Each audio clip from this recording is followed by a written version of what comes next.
English में doubt दोस्तों तो ज्वाइन कीजिए मुझे। मेरा नाम है यश। मैं रिपेयर करूंगा आपके इंग्लिश के डाउट्स हिंदी में। तो मेरे चैनल को लाइक कीजिए, सब्सक्राइब कीजिए और शेयर कीजिए।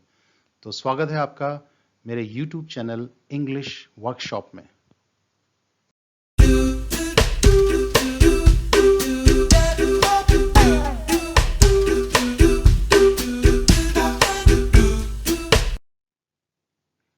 इंग्लिश वर्कशॉप में आज हम करते हैं difference noun phrase, adjective phrase और एडवर्ब फ्रेज में। तो शुरू करते हैं आज का सफर। सबसे पहले आपके लिए एक टेस्ट। तो यहाँ एक पॉज लेना है, इन सेंटेंसेस को देखना है और ये बताना है कि इन सेंटेंसेस में फ्रेज कहां पर है और वो फ्रेज नाउन फ्रेज है, एडजेक्टिव फ्रेज है या एडवर्ब फ्रेज है। तो कुछ सेंटेंसेस ये हैं और कुछ सेंटेंसेस ये हैं। तो बाकी हम आगे बढ़ेंगे।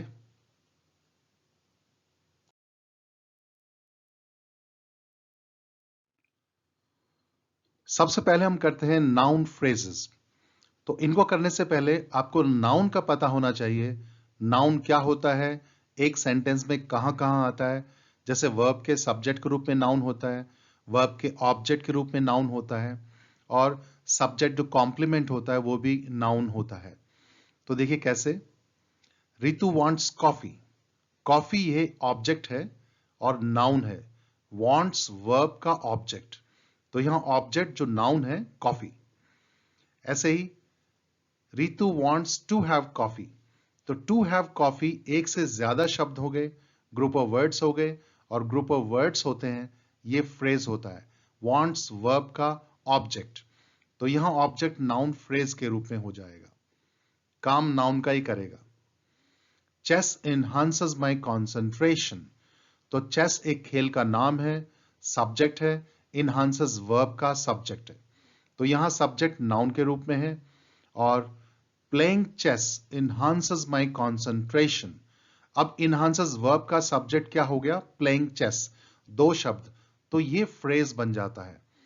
तो सब्जेक्ट यहां पर फ्रेज के रूप में है और नाउन फ्रेज हो जाएगा ये, वर्ब का subject noun. Nature is God.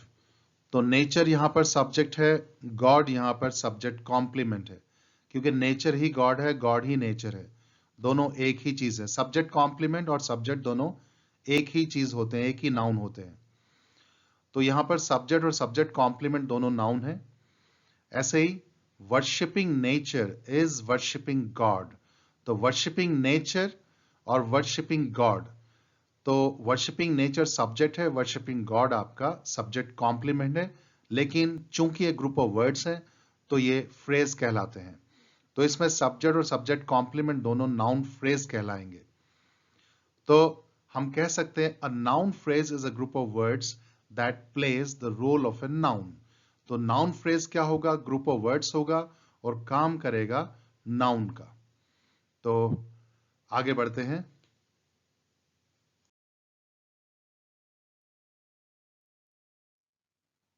दूसरा करते हैं एडजेक्टिव फ्रेजेस। तो इसको करने से पहले भी आपको यह पता होना चाहिए एडजेक्टिव किसे कहते हैं, क्या होता है।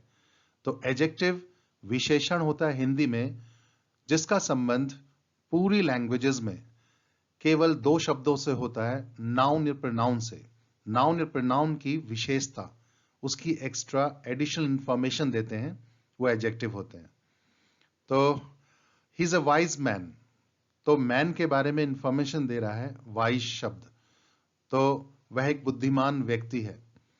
तो वाइज यहां पर एडजेक्टिव है, सिंगल शब्द। ऐसे he is a man of great wisdom. Of great wisdom ये ग्रुप ऑफ वर्ड्स है, पर इन तीनों शब्दों का संबंध भी मैन से ही है, नाउन से। और नाउन से जिस शब्द का संबंध होता है वो एडजेक्टिव होता है, ये एडजेक्टिव फ्रेज कहलाएगा। ये ग्रुप ऑफ वर्ड्स के रूप में adjective. A wooden house will be more expensive. कौन सा हाउस, वुडन हाउस, लकड़ी का बना। तो ये सिंगल शब्द एडजेक्टिव है। ऐसे a house made of would will be more expensive. तो मेड ऑफ वुड इसका संबंध भी हाउस से है और ये एडजेक्टिव फ्रेज के रूप में काम कर रहा है। A smiling face is a lively face. Smiling face और lively face दोनों शब्द स्माइलिंग और लाइवली फेस के बारे में बता रहे हैं। तो स्माइलिंग और लाइवली दोनों के दोनों एडजेक्टिव हो जाएंगे। तो स्माइलिंग मुस्कुराता हुआ चेहरा, लाइवली जीवंत, जीवन से भरा। A face with a smile on it is a face full of life. तो with a smile on it इसका संबंध भी फेस से है, फुल ऑफ लाइफ का संबंध भी फेस से ही है, पर अब ये बन जाएंगे फ्रेजेस। तो ये हो जाते हैं एडजेक्टिव फ्रेजेस। तो हम कह सकते हैं an adjective phrase is a group of words that plays the role of an adjective. तो ग्रुप ऑफ वर्ड्स होगा, एक से ज्यादा शब्द होंगे पर काम करेंगे एडजेक्टिव का, तो इन्हें हम एडजेक्टिव फ्रेज कह देते हैं। तो आगे बढ़ते हैं।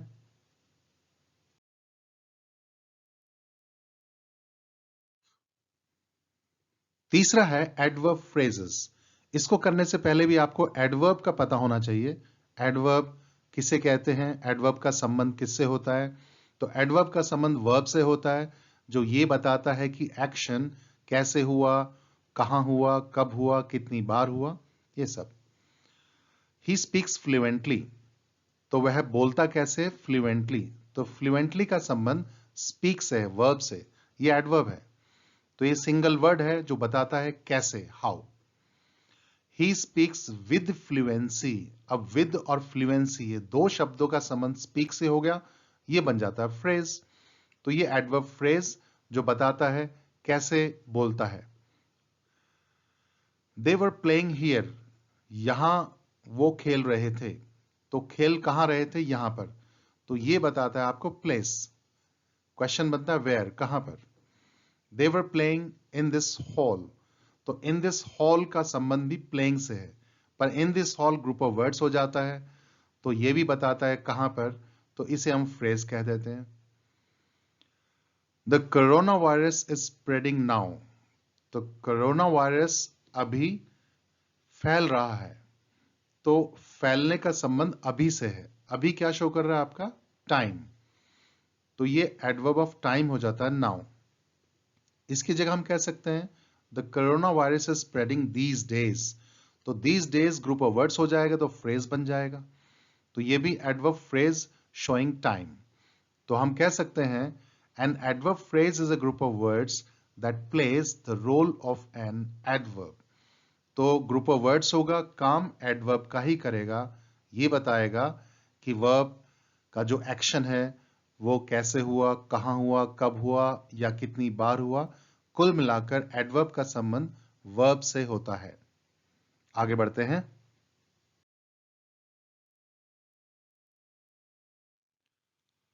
तो चेक योर प्रोग्रेस। तो इसमें सेंटेंस देखिए, पॉज लीजिए, बताइए इस सेंटेंस में फ्रेज कहां पर है और वो कौन सा फ्रेज है। In a miserly manner. Her husband spends money in a miserly manner. तो कंजूसी से उसका हस्बैंड पैसा खर्च करता है। तो कंजूसी से का संबंध हस्बैंड से नहीं है, पैसा खर्च करने से है, और स्पेंड्स वर्ब है, तो इन ए माइजरली मैनर हो जाएगा adverb phrase. A man wishes to see you. तो कोई आदमी है आपसे मिलना चाहता है, तो टू सी यू ये हो जाएगा नाउन फ्रेज। विशेस जो वर्ब है इसका ऑब्जेक्ट बन जाएगा।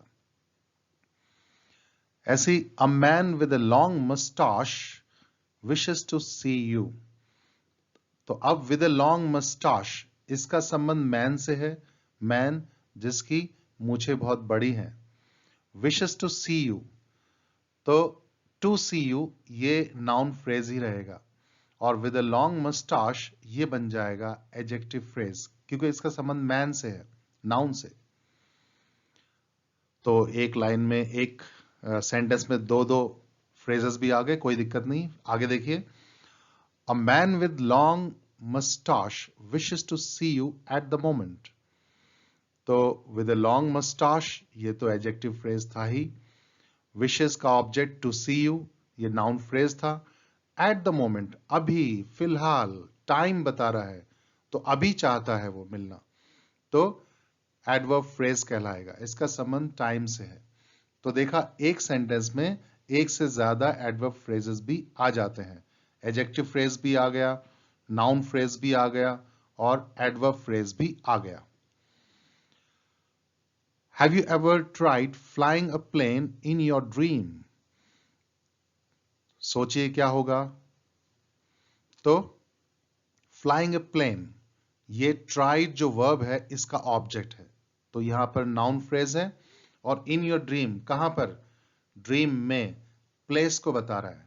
इसका संबंध भी ट्राइड से है, तो एडवर्ब फ्रेज कहलाएगा, क्योंकि ये प्लेस बता रहा है कहां पर। Cunningness is written on his face. सोचिए, ऑन हिज फेस, तो कनिंगनेस होता है धूर्तता, लिखी हुई है उसके चेहरे पर। कहां लिखी है? उसके चेहरे पर। कहां यानी प्लेस, ऑन हिज प्लेस। इसका संबंध इज रिटन से है, एडवर्ब फ्रेज, प्लेस को बता रहा है। Everybody thank me for saving the child, तो फॉर सेविंग द चाइल्ड, ये रीजन बता रहा है कि मुझे धन्यवाद क्यों किया गया, बच्चे को बचाने के लिए। फॉर सेविंग द चाइल्ड, ये एडवर्ब ऑफ रीजन है, इसका संबंध थैंक से ही है। A man without a wife is a man without an aim. सोचिए, विदाउट ए वाइफ का संबंध मैन से, एडजेक्टिव फ्रेज, और विदाउट एन एम, इसका संबंध भी मैन से, ये भी adjective phrase. The thirsty crow examined the pitcher with a surprise. तो एग्जामिन तो वर्ब है, द pitcher ऑब्जेक्ट है, विद a सरप्राइज, ये आपका एडवर्ब फ्रेज है। क्योंकि एग्जामिन कैसे किया? हैरानी से, विद अ सरप्राइज, किस तरीके से, तो ये मैनर यानी हाउ शो कर रहा है। तो इसका संबंध एग्जामिन वर्ब से है, इसलिए adverb phrase.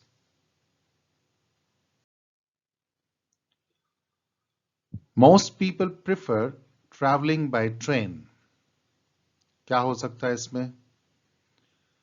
Travelling by train, ये नाउन फ्रेज है क्योंकि प्रिफर वर्ब का ऑब्जेक्ट है। The boy with the hat on his head denied whistling at the girls. तो सोचिए,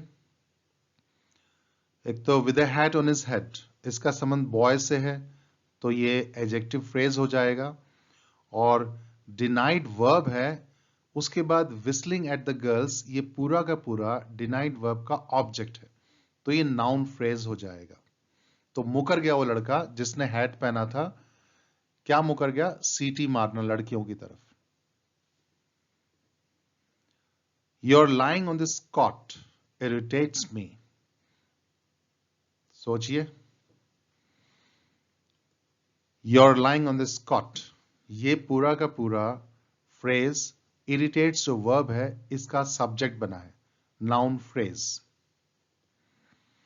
A snake with a hissing sound appeared in the grass all of a sudden. क्या हो सकता है? With a hissing sound, with a hissing sound का संबंध snake से है, adjective phrase. appeared in the grass, कहां appear हुआ? ग्रास में, एडवर्ब फ्रेज, प्लेस को बता रहा है। ऑल ऑफ ए सडन भी अचानक appeared ही हुआ, ये भी एडवर्ब फ्रेज है। Standing in a queue is a task full of boredom. तो सोचिए, तो पहले तो स्टैंडिंग इन ए क्यू, ये पूरा का पूरा इस जो वर्ब है इसका सब्जेक्ट बना है, तो सब्जेक्ट का मतलब नाउन फ्रेज। और फुल ऑफ बोर्डम का संबंध टास्क से है, टास्क नाउन है, इसका संबंध एडजेक्टिव से हो जाएगा, तो ये एडजेक्टिव फ्रेज हो जाएगा। तो लाइन में खड़ा होना एक बोरियत वाला काम होता है, उबाने वाला। My brother knows how to fix this machine. तो how to fix this machine, ये पूरा का पूरा नोज जो वर्ब है इसका ऑब्जेक्ट बना है, तो ये नाउन फ्रेज हो जाएगा। जैसे my brother knows you, my brother knows Rahul, तो राहुल नाउन है, यू प्रोनाउन है, ऑब्जेक्ट है, तो how to fix this machine ये पूरा का पूरा फ्रेज भी आपका ऑब्जेक्ट हो जाएगा, तो नाउन फ्रेज हो जाएगा। To earn money is everyone's chief aim, तो टू अर्न मनी ये इस जो वर्ब है इसका सब्जेक्ट है, ये नाउन फ्रेज है यहां पर। He ran with great speed and then fell with a thud. सोचिए, तो with great speed का संबंध ran से है, दौड़ने से, ये तो एडवर्ब फ्रेज हो जाएगा। और with a thud, धड़ाम से, इसका संबंध गिरने से हो जाएगा, तो ये भी एडवर्ब फ्रेज है। तो with great speed का संबंध ran से, वर्ब से, with a thud का संबंध fell वर्ब से। तो धड़ाम से, वो बहुत तेजी से दौड़ा और धड़ाम से गिर गया। My grandfather takes the medicines twice a day. तो इसमें twice a day कितनी बार लेते हैं मेडिसिन, तो इसका संबंध टेक से है, twice a day, तो वर्ब से जिसका संबंध होता है एडवर्ब होता है, तो एडवर्ब फ्रेज हो जाएगा ये। तो ये थे कुछ एक नाउन फ्रेजेस, एडजेक्टिव फ्रेजेस और एडवर्ब फ्रेजेस। तो इनको और ज्यादा करने के लिए आप जितना पढ़ेंगे, जितना बैठकर सोचेंगे, उतने ही ये क्लियर होंगे। और बाकी टेस्ट में जो सेंटेंसेस दिए गए थे वे ही सारे इनमें हमने डिस्कस किए हैं। चेक योर प्रोग्रेस में।